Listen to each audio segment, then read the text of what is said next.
Welcome to the Plume and page. Today's story is Pride and Prejudice by Jane Austen. Chapter 43. Elizabeth, as they drove along, watched for the first appearance of Pemberley Woods with some perturbation, and when at length they turned in at the lodge, her spirits were in a high flutter. The park was very large, and contained great variety of ground. They entered it in one of its lowest points, and drove for some time through a beautiful wood stretching over a wide extent. Elizabeth's mind was too full for conversation, but she saw and admired every remarkable spot and point of view. They gradually ascended for half a mile, and then found themselves at the top of a considerable eminence, where the wood ceased, and the eye was instantly caught by Pemberley House, situated on the opposite side of a valley, into which the road with some abruptness wound. It was a large, handsome stone building, standing well on rising ground, and backed by a ridge of high woody hills, and in front a stream of some natural importance was swelled into greater, but without any artificial appearance. Its banks were neither formal nor falsely adorned. Elizabeth was delighted. She had never seen a place for which nature had done more, or where natural beauty had been so little counteracted by an awkward state. They were all of them warm in their admiration, and at that moment she felt that to be mistress of Pemberley might be something. They descended the hill, crossed the bridge, and drove to the door, and while examining the nearer aspect of the house, all her apprehension of meeting its owner returned. She dreaded lest the chambermaid had been mistaken. On applying to see the place, they were admitted into the hall, and Elizabeth, as they waited for the housekeeper, had leisure to wonder at her being where she was. The housekeeper came, a respectable-looking elderly woman, much less fine and more civil than she had any notion of finding her. They followed her into the dining parlour. It was a large, well-proportioned room, handsomely fitted up. Elizabeth, after slightly surveying it, went to a window to enjoy its prospect. The hill, crowned with wood, which they had descended, receiving increased abruptness from the distance, was a beautiful object. Every disposition of the ground was good, and she looked on the whole scene, the river, the trees scattered on its banks, and the winding of the valley, as far as she could trace it, with delight. As they passed into other rooms, these objects were taking different positions, but from every window there were beauties to be seen. The rooms were lofty and handsome, and their furniture suitable to the fortune of its proprietor. But Elizabeth saw, with admiration of his taste, that it was neither gaudy nor uselessly fine, with less of splendour and more real elegance than the furniture of Rosings. And of this place, thought she, I might have been mistress. With these rooms I might now have been familiarly acquainted. Instead of viewing them as a stranger, I might have rejoiced in them as my own, and welcomed to them as visitors my uncle and aunt. But no, recollecting herself, that could never be. My uncle and aunt would have been lost to me. I should not have been allowed to invite them. This was a lucky recollection. It saved her from something very like regret. She longed to inquire of the housekeeper whether her master was really absent, but had not the courage for it. At length, however, the question was asked by her uncle, and she turned away with alarm, while Miss Reynolds replied that he was adding, "But we expect him tomorrow, with a large party of friends." How rejoiced was Elizabeth that their own journey had not by any circumstance been delayed a day. Her aunt now called her to look at a picture. She approached and saw the likeness of Mr. Wickham, suspended, amongst several other miniatures, over the mantelpiece. Her aunt asked her, smilingly, how she liked it. The housekeeper came forward and told them it was a picture of a young gentleman, the son of her late master's steward, who had been brought up by him at his own expense. He is now gone into the army, she added, but I am afraid he has turned out very wild. Miss Gardiner looked at her niece with a smile, but Elizabeth could not return it. And that, said Miss Reynolds, pointing to another of the miniatures, is my master, and very like him. It was drawn at the same time as the other, about 8 years ago. "I have heard much of your master's fine person," said Miss Gardner, looking at the picture. "It is a handsome face. But, Lizzie, you can tell us whether it is like or not." Miss Reynolds' respect for Elizabeth seemed to increase on this intimation of her knowing her master. "Does that young lady know Mr. Darcy?" Elizabeth coloured, and said, "A little." "And do not you think him a very handsome gentleman, ma'am?" "Yes, very handsome. I am sure I know none so handsome, but in the gallery upstairs you will see a finer, larger picture of him than this. This room was my late master's favourite room, and these miniatures are just as they used to be then. He was very fond of them." This accounted to Elizabeth for Mr. Wickham's being among them. Miss Reynolds then directed their attention to one of Miss Darcy, drawn when she was only 8 years old.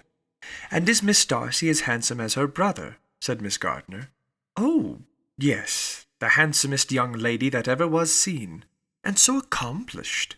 She plays and sings all day long. In the next room is a new instrument just come down for her. A present from my master. She comes here tomorrow with him." Mr. Gardner, whose manners were very easy and pleasant, encouraged her communicativeness by his questions and remarks. Miss Reynolds, either by pride or attachment, had evidently great pleasure in talking of her master and his sister. "Is your master much at Pemberley in the course of the year?" "Not so much as I could wish, sir, but I dare say he may spend half his time here, and Miss Darcy is always down for the summer months." "Except," thought Elizabeth, "when she goes to Ramsgate. If your master would marry, you might see more of him." "Yes, sir, but I do not know when that will be. I do not know who is good enough for him." Mr. and Miss Gardner smiled. Elizabeth could not help saying, "It is very much to his credit, I am sure, that you should think so." "I say no more than the truth, and everybody will say that knows him," replied the other. Elizabeth thought this was going pretty far, and she listened with increasing astonishment as the housekeeper added, "I have never known a cross word from him in my life, and I have known him ever since he was 4 years old." This was praise. Of all others most extraordinary, most opposite to her ideas. That he was not a good-tempered man had been her firmest opinion. Her keenest attention was awakened. She longed to hear more, and was grateful to her uncle for saying, "There are very few people of whom so much can be said. You are lucky in having such a master." "Yes, sir, I know I am. If I were to go through the world, I could not meet with a better. But I have always observed that they who are good-natured when children are good-natured when they grow up, and he was always the sweetest-tempered, most generous-hearted boy in the world." Elizabeth almost stared at her. "Can this be Mr. Darcy?" thought she. "His father was an excellent man," said Miss Gardner. "Yes, ma'am, that he was indeed. And his son will be just like him, just as affable to the poor." Elizabeth listened, wondered, doubted, and was impatient for more. Miss Reynolds could interest her on no other point. She related the subjects of the pictures, the dimensions of the rooms, and the price of the furniture, in vain. Mr. Gardner, highly amused by the kind of family prejudice to which he attributed her excessive commendation of her master, soon led again to the subject, and she dwelt with energy on his many merits as they proceeded together up the great staircase. "He is the best landlord and the best master," said she, "that ever lived, not like the wild young men nowadays, who think of nothing but themselves. There is not one of his tenants or servants but will give him a good name. Some people call him proud, but I am sure I never saw anything of it. To my fancy it is only because he does not rattle away like other young men." "In what an amiable light does this place him?" thought Elizabeth. "This fine account of him," whispered her aunt as they walked, "is not quite consistent with his behaviour to our poor friend. Perhaps we might be deceived. That is not very likely. Our authority was too good." On reaching the spacious lobby above, they were shown into a very pretty sitting-room, lately fitted up with greater elegance and lightness than the apartments below, and were informed that it was but just done to give pleasure to Miss Darcy, who had taken a liking to the room when last at Pemberley. "He is certainly a good brother," said Elizabeth, as she walked towards one of the windows. Miss Reynolds anticipated Miss Darcy's delight when she should enter the room. "And this is always the way with him," she added. "Whatever can give his sister any pleasure is sure to be done in a moment. There is nothing he would not do for her." The picture gallery and 2 or 3 of the principal bedrooms were all that remained to be shown. In the former were many good paintings, but Elizabeth knew nothing of the art, and from such as had been already visible below, she had willingly turned to look at some drawings of Miss Darcy's, in crayons, whose subjects were usually more interesting, and also more intelligible. In the gallery there were many family portraits, but they could have little to fix the attention of a stranger. Elizabeth walked in quest of the only face whose features would be known to her. At last it arrested her, and she beheld a striking resemblance to Mr. Darcy, with such a smile over the face as she remembered to have sometimes seen when he looked at her. She stood several minutes before the picture in earnest contemplation, and returned to it again before they quitted the gallery. Miss Reynolds informed them that it had been taken in his father's lifetime. There was certainly at this moment, in Elizabeth's mind, a more gentle sensation towards the original than she had ever felt at the height of their acquaintance. The commendation bestowed on him by Miss Reynolds was of no trifling nature. What praise is more valuable than the praise of an intelligent servant? As a brother, a landlord, a master, she considered how many people's happiness were in his guardianship, how much of pleasure or pain was it in his power to bestow, how much of good or evil must be done by him. Every idea that had been brought forward by the housekeeper was favourable to his character, and as she stood before the canvas on which he was represented, and fixed his eyes upon herself, she thought of his regard with a deeper sentiment of gratitude than it had ever raised before. She remembered its warmth, and softened its impropriety of expression. When all of the house that was open to general inspection had been seen, they returned downstairs, and, taking leave of the housekeeper, were consigned over to the gardener, who met them at the hall door. As they walked across the hall towards the river, Elizabeth turned back to look again. Her uncle and aunt stopped also, and while the former was conjecturing as to the date of the building, the owner of it himself suddenly came forward from the road which led behind it to the stables. They were within 20 yards of each other, and so abrupt was his appearance that it was impossible to avoid his sight. Their eyes instantly met, and the cheeks of both were overspread with the deepest blush. He absolutely started, and for a moment seemed immovable from surprise, but shortly recovering himself, advanced towards the party, and spoke to Elizabeth, if not in terms of perfect composure, at least of perfect civility. She had instinctively turned away, but stopping on his approach, received his compliments with an embarrassment impossible to be overcome. Had his first appearance, or his resemblance to the picture they had just been examining, been insufficient to assure the other two that they now saw Mr. Darcy, the gardener's expression of surprise, on beholding his master, must immediately have told it. They stood a little aloof while he was talking to their niece, who, astonished and confused, scarcely dared lift her eyes to his face, and knew not what answer she returned to his civil inquiries after her family.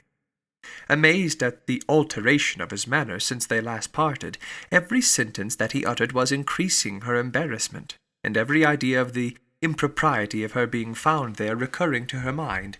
The few minutes in which they continued were some of the most uncomfortable in her life. Nor did he seem much more at ease. When he spoke, his accent had none of its usual sedateness, and he repeated his inquiries as to the time of her having left Longbourn, and of her having stayed in Derbyshire, so often, and in so hurried a way, as plainly spoke the distraction of his thoughts. At length every idea seemed to fail him, and, after standing a few moments without saying a word, he suddenly recollected himself, and took leave. The others then joined her, and expressed admiration of his figure, but Elizabeth heard not a word, and wholly engrossed by her own feelings, followed them in silence. She was overpowered by shame and vexation. Her coming there was the most unfortunate, the most ill-judged thing in the world. How strange it must appear to him! In what a disgraceful light might it not strike so vain a man! It might seem as if she had purposefully thrown herself in his way again. Oh, why did she come? Or why did he thus come a day before he was expected? Had they been only 10 minutes sooner, they should have been beyond the reach of his discrimination, for it was plain that he was that moment arrived, that moment alighted from his horse or his carriage. She blushed again and again over the perverseness of the meeting, and his behavior so strikingly altered. What could it mean? That he should even speak to her was amazing. But to speak with such civility, to inquire after her family, never in her life had she seen his manners so little dignified. Never had he spoken with such gentleness as on this unexpected meeting. What a contrast did it offer to his last address in Rosings Park, when he put his letter into her hand. She knew not what to think, or how to account for it. They had now entered a beautiful walk by the side of the water, and every step was bringing forward a nobler fall of ground, or a finer reach of the woods to which they were approaching. But it was some time before Elizabeth was sensible of any of it, and, though she answered mechanically to the repeated appeals of her uncle and aunt, and seemed to direct her eyes to such objects as they pointed out, she distinguished no part of the scene. Her thoughts were all fixed on that one spot of Pemberley House, whichever it might be, where Mr. Darcy then was. She longed to know what at the moment was passing in his mind, in what manner he thought of her, and whether, in defiance of everything, she was still dear to him. Perhaps he had been civil only because he felt himself at ease, yet there had been that in his voice which was not like ease. Whether he had felt more of pain or of pleasure in seeing her she could not tell, but he certainly had not seen her with composure. At length, however, the remarks of her companions on her absence of mind aroused her, and she felt the necessity of appearing more like herself. They entered the woods, and bidding adieu to the river for a while, ascended some of the higher grounds. When, in spots where the opening of the trees gave the eye power to wander, were many charming views of the valley, the opposite hills, with a long range of woods overspreading many, and occasionally part of the stream. Mr. Gardiner expressed a wish of going round the whole park, but feared it might be beyond a walk. With a triumphant smile they were told that it was 10 miles round. It settled the matter, and they pursued the accustomed circuit, which brought them again, after some time, in a descent among hanging woods, to the edge of the water, and one of its narrowest parts. They crossed it by a simple bridge, in a character with the general air of the scene. It was a spot less adorned than any they had yet visited, and the valley, here contracted into a glen, allowed room only for the stream, and a narrow walk amidst the rough coppice wood which bordered it. Elizabeth longed to explore its windings, but when they had crossed the bridge and perceived their distance from the house, Miss Gardiner, who was not a great walker, could go no farther, and thought only of returning to the carriage as quickly as possible. Her niece was, therefore, obliged to submit, and they took their way towards the house on the opposite side of the river, in the nearest direction. But their progress was slow, for Mr. Gardiner, though seldom able to indulge the taste, was very fond of fishing, and was so much engaged in watching the occasional appearance of some trout in the water, and talking to the man about them, that he advanced but little. Whilst wandering on in this slow manner, they were again surprised, and Elizabeth's astonishment was quite equal to what it had been at first, by the sight of Mr. Darcy approaching them, and at no great distance. The walk here, being less sheltered than on the other side, allowed them to see him before they met. Elizabeth, however astonished, was at least more prepared for an interview than before, and resolved to appear and to speak with calmness, if he really intended to meet them. For a few moments, indeed, she felt that he would probably strike into some other path. The idea lasted while a turning in the walk concealed him from their view. The turning past, he was immediately before them. With a glance she saw that he had lost none of his recent civility, and, to imitate his politeness, she began, as they met, to admire the beauty of the place. But she had not got beyond the words delightful and charming, when some unlucky recollections obtruded, and she fancied that praise of Pemberley from her might be mischievously construed. Her colour changed, and she said no more. Miss Gardner was standing a little behind, and on her pausing, he asked her if she would do him the honour of introducing him to her friends. This was a stroke of civility for which she was quite unprepared, and she could hardly suppress a smile at his being now seeking the acquaintance of some of those very people against whom his pride had revolted in his offer to herself. What will be his surprise, thought she, when he knows who they are? He takes them now for people of fashion.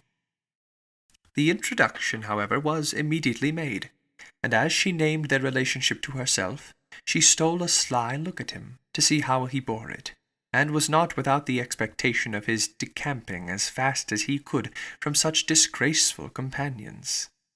That he was surprised by the connection was evident. He sustained it, however, with fortitude, and so far from going away, turned his back with them, and entered into conversation with Mr. Gardner. Elizabeth could not but be pleased, could not but triumph. It was consoling that he should know she had some relatives for whom there was no need to blush. She listened most attentively to all that passed between them, and gloried in every expression, every sentence of her uncle, which marked his intelligence, his taste, or his good manners. The conversation soon turned upon fishing, and she heard Mr. Darcy invite him with the greatest civility to fish there as often as he chose while he continued in the neighbourhood, offering at the same time to supply him with fishing tackle, and pointing out those parts of the stream where there was usually most sport. Miss Gardner, who was walking arm in arm with Elizabeth, gave her a look expressive of wonder. Elizabeth said nothing, but it gratified her exceedingly. The compliment must be all for herself. Her astonishment, however, was extreme, and continually was she repeating, "Why is he so altered? From what can it proceed? It cannot be for me. It cannot be for my sake that his manners are thus softened. My reproofs at Hunsford could not work such a change as this. It is impossible that he should still love me." After walking some time in this way, the two ladies in front, the two gentlemen behind, on resuming their places after descending to the brink of the river for the better inspection of some curious water plant, there chanced to be a little alteration. It originated in Miss Gardner, who, fatigued by the exercise of the morning, found Elizabeth's arm inadequate to her support, and consequently preferred her husband's. Mr. Darcy took her place by her niece, and they walked on together. After a short silence, the lady first spoke. She wished him to know that she had been assured of his absence before she came to the place, and accordingly began by observing that his arrival had been very unexpected. "For your housekeeper," she added, "informed us that you would certainly not be here till tomorrow, and indeed, before we left Bakewell, we understood that you were not immediately expected in the country." He acknowledged the truth of it all, and said that business with his steward had occasioned his coming forward a few hours before the rest of the party with whom he had been travelling. "They will join me early tomorrow," he continued, "and among them are some who will claim an acquaintance with you, Mr. Bingley and his sisters." Elizabeth answered only by a slight bow. Her thoughts were instantly driven back to the time when Mr. Bingley's name had been the last mentioned between them, and, if she might judge by his complexion, his mind was not very differently engaged. "There is also one other person in the party," he continued after a pause, "who more particularly wishes to be known to you. Will you allow me, or do I ask too much, to introduce my sister to your acquaintance during your stay at Lambton?" The surprise of such an application was great indeed. It was too great for her to know in what manner she acceded to it. She immediately felt that whatever desire Miss Darcy might have of being acquainted with her must be the work of her brother, and, without looking farther, it was satisfactory. It was gratifying to know that his resentment had not made him think really ill of her. They now walked on in silence, each of them deep in thought. Elizabeth was not comfortable, that was impossible, but she was flattered and pleased. His wish of introducing his sister to her was a compliment of the highest kind, They soon outstripped the others, and when they had reached the carriage, Mr. and Miss Gardner were half a quarter of a mile behind. He then asked her to walk into the house, but she declared herself not tired, and they stood together on the lawn. At such a time much might have been said, and silence was very awkward. She wanted to talk, but there seemed to be an embargo on every subject. At last she recollected that she had been travelling, and they talked of Matlock and Dovedale with great perseverance. Yet time and her aunt moved slowly, and her patience and her ideas were nearly worn out before the tete-a-tete was over. On Mr. and Miss Gardner's coming up, they were all pressed to go into the house and take some refreshment. But this was declined, and they parted on each side with utmost politeness. Mr. Darcy handed the ladies into the carriage, and when it drove off, Elizabeth saw him walking slowly towards the house. The observations of her uncle and aunt now began, and each of them pronounced him to be infinitely superior to anything they had expected. "He is perfectly well behaved, polite, and unassuming," said her uncle. "There is something a little stately in him, to be sure," replied her aunt, "but it is confined to his air, and is not unbecoming. I can now say with the housekeeping that though some people may call him proud, I have seen nothing of it. I was never more surprised than by his behaviour to us. It was more than civil, it was really attentive, and there was no necessity for such attention. His acquaintance with Elizabeth was very trifling." "To be sure, Lizzie," said her aunt, "he is not so handsome as Wickham. Or rather, he has not Wickham's countenance, for his features are perfectly good. But how came you to tell me that he was so disagreeable?" Elizabeth excused herself as well as she could, said that she had liked him better when they had met in Kent than before, and that she had never seen him so pleasant as this morning. "But perhaps he may be a little whimsical in his civilities," replied her uncle.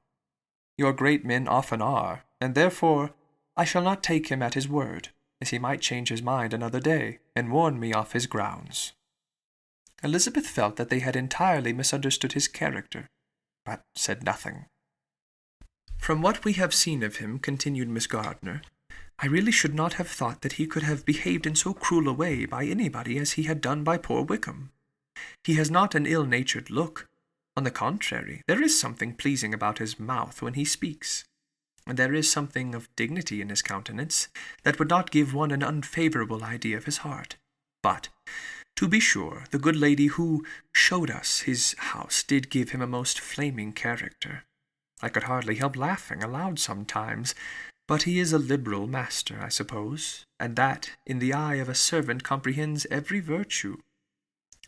Elizabeth here felt herself called on to say something in vindication of his behaviour to Wickham, and therefore gave them to understand, in as guarded a manner as she could, that by what she had heard from his relations in Kent, his actions were capable of a very different construction, and that his character was by no means so faulty, nor Wickham so amiable, as they had been considered in Hertfordshire.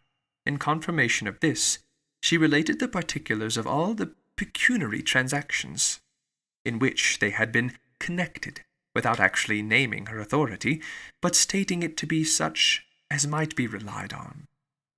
Miss Gardner was surprised and concerned, but as they were now approaching the scene of her former pleasures, every idea gave way to the charm of recollection, and she was too much engaged in pointing out to her husband all the interesting spots in its environs to think of anything else. Fatigued as she had been by the morning's walk, they had no sooner dined than she set off again in quest of her former acquaintance, and the evening was spent in the satisfactions of an intercourse renewed after many years' discontinuance. The occurrences of the day were too full of interest to leave Elizabeth much attention for any of these new friends, and she could do nothing but think, and think with wonder, of Mr. Darcy's civility, and, above all, of his wishing her to be acquainted with his sister.